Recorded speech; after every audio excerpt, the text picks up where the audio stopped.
I have just installed water heater pressure relief valve drain pipe here that I bought from Home Depot for like $6, $7, and I put some plumber tape here and screwed it in. This is a 3/4, I believe, and then I cut it about 6 inch above the ground here. This is on the upstairs.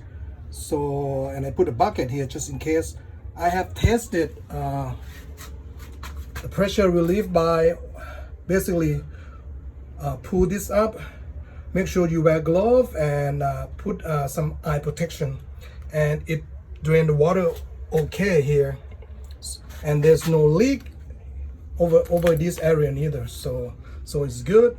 Now the next project is that I'm gonna probably have to connect from here to the copper drain pipe over there.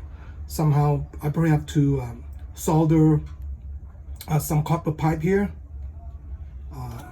get some fittings over here, 3/4 fitting, male fitting in here, and then probably get another fitting there, or just, you know, basically just solder 3/4 inch pipe there, get it to work. So that's my next project when I come back.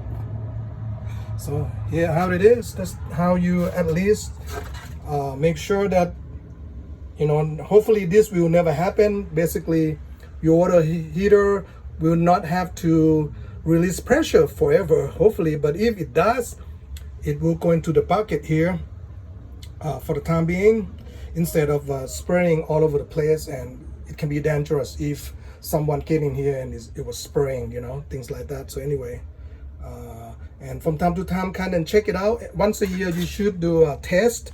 Basically just pull this up like probably like just halfway here, and then you know, make sure it's drained properly, you know, because it is the safety feature of every water heater. Hope it helps, and we see you folks on the next video.